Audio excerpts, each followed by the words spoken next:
Sawadee Krap guys, and welcome to Narasuran military camp here in Hua Hin and to another episode of Life in Thailand. Today's episode is a bit provocative and controversial. It's about the 5 worst mistakes you're doing when you're in Thailand and how to fix them.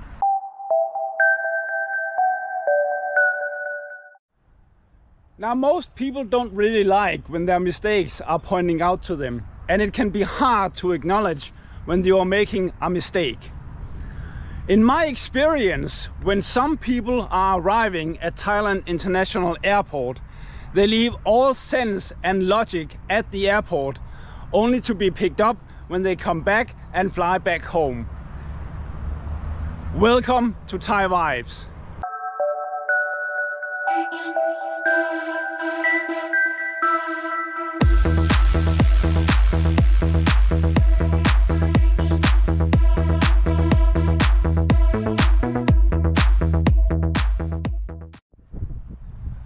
Now, I'm no angel. All the mistakes I'm about to share with you are all mistakes that I have made myself and to a certain degree learned from. Now, if you have made any of the mistakes and would like to share them, I would love to hear about them in the comments down below. Enjoy the video. Yeah guys, so sometimes you end up in the wrong place. It seems that there are 2 military camps here. One is for the public and the other one is not. So the first place I just went was not for the public.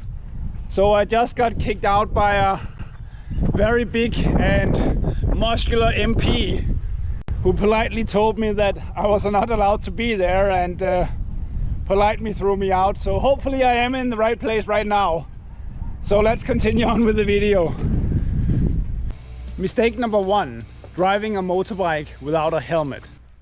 Now, one of the first things many people like to do after arriving in Thailand and settling in is finding a transportation to help them get around. A popular choice, especially among the younger crowds, is renting a motorbike or a scooter to help them get around. A motorbike is one of the easiest ways to go around, especially shorter distances, and it can be an exhilarating feeling to just drive around. Now, usually all it takes is a copy of your passport and the bike is yours. Please though, do remember that you do need a valid international driver's license in case you get pulled over and you want to avoid to be fined. This mistake is not about a driver's license though. It's about driving a motorbike without a helmet. Now, usually when you rent a motorbike, it comes with a helmet. However, this helmet is no better than driving around with a big eggshell on your head, and it will protect you as much as a raincoat in a tsunami. Now, what would be a good idea or a good choice would be to buy a good helmet either in a shopping mall or in one of the countless motorbike shops around town. Usually a good helmet will be around $30, and it might seem a bit pricey, but I'll guarantee you it will be worth it. Now, I get it. Driving around on the roads with the wind in your hair, singing Born to Be Wild is amazing. Head out on the highway. However, the price you might end paying is not worth it. Thailand has some of the world's most dangerous roads, and you already know that you should be wearing a helmet, so why don't you? Well, we concluded that some people have already left their common sense in the airport, and at the same time, many foreigners in Thailand do not drive with a helmet, so why should you? After all, you just spent 30 minutes perfecting your hairstyle. Well, let me tell you why. I have stayed long enough in Thailand to have seen some terrible accidents. And that perfect hairstyle is not so pretty when you lay with your head split open on the asphalt. Therefore, the conclusion is, be smart when you're in Thailand. Also, when you drive a motorbike, wear a helmet, because if you don't, Thailand can end up being your final destination.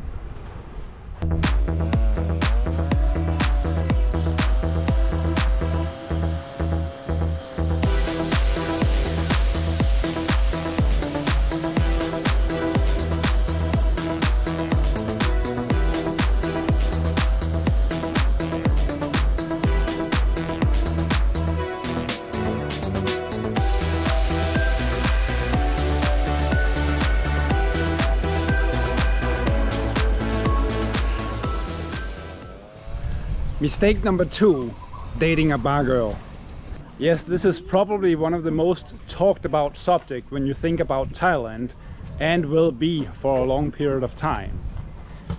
Yet so many people fall into the abyss and then blame everybody else except for their own stupidity. Listen, I understand. I have been there, but got away clean.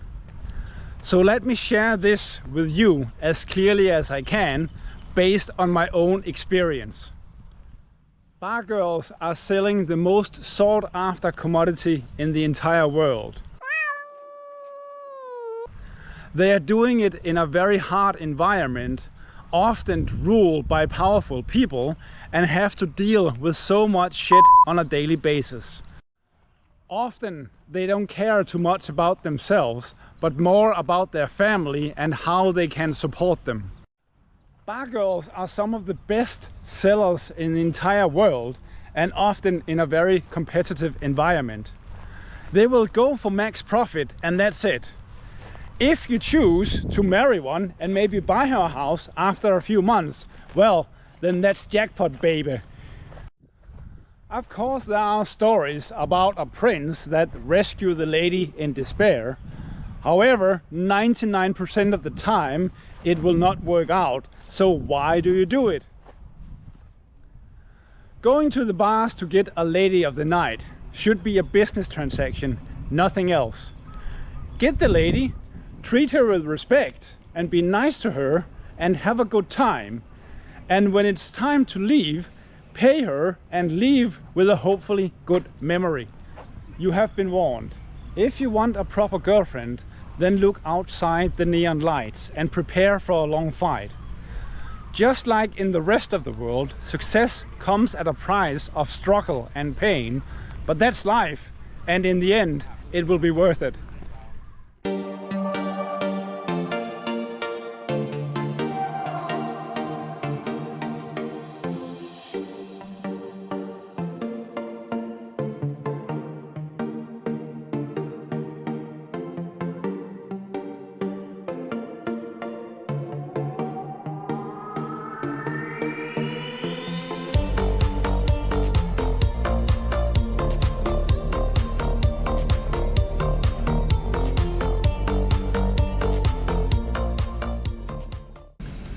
Mistake number 3, excessive drinking. We all have to blow off some steam once in a while, and Thailand is a good place to do it in. Warm weather, hot girls, beautiful beaches and lots of delicious food. If there ever was a time to open up a few bottles of beers or a bottle of red wine, this would be it. And don't get me wrong, there's no crime in getting a boss in paradise. It's a good way to enjoy yourself and meet other people. The problem is not your drinking, it's more the amount of alcohol you're consuming. See, in a tropical climate you sweat a lot and therefore you can drink a lot more. The challenge is finding the red line between having a boss and being absolutely wasted. Said in another ways, from controlling yourself to be an unstoppable train. Usually with myself, when I drink, I do cross the threshold where I can no longer control myself.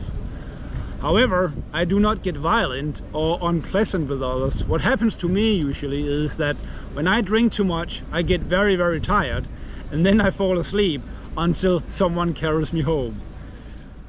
This is not what happens to all people, as you probably know.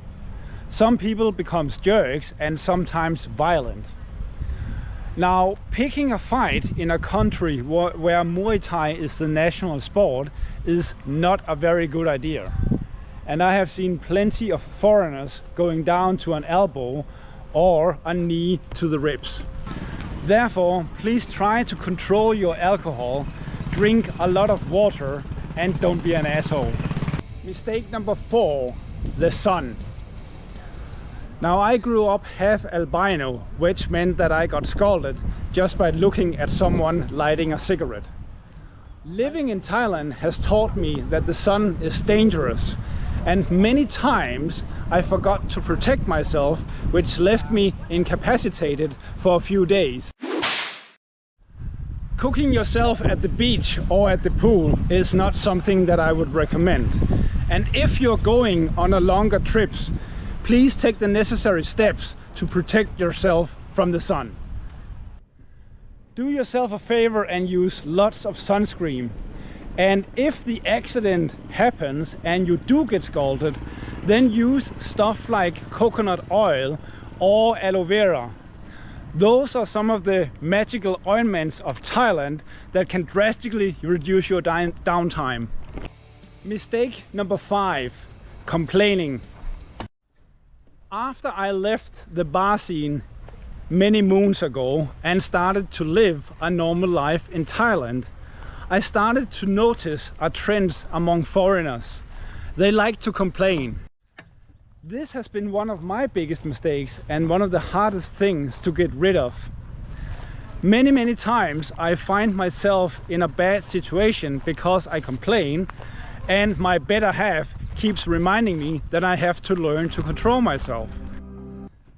This thing is so incorporated in me because I come from a different environment and a different culture, and it's really hard to change this.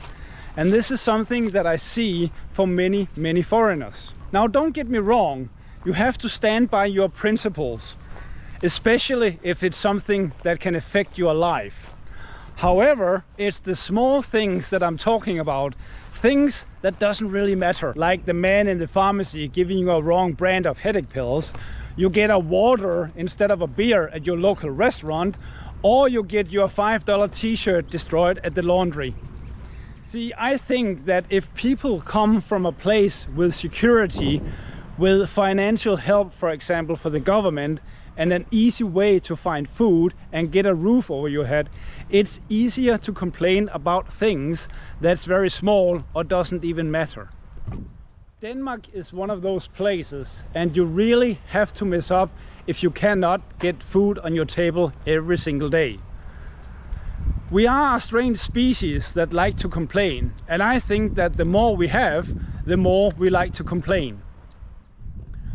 When you come to a place like Thailand, where Thais, for example, cannot always secure a meal and complain about small things, like the train being late or your rented car doesn't have any gas, they usually don't really understand. Because for them, these are things that doesn't really matter. Therefore, if you can, when you come to Thailand, try and pause for a second before you get annoyed and take a deep breath and just let it go. I know it's a very hard skill to master. However, if you succeed, Thailand will open up for you a lot more, and you will find it extremely helpful, especially if you stay here for a longer period of time. That's all for now, guys. If you have anything to add or any comments, please write them in the comment section down below. Thank you very much for watching, and I'll hope to see you all again very soon. Sawadee krap.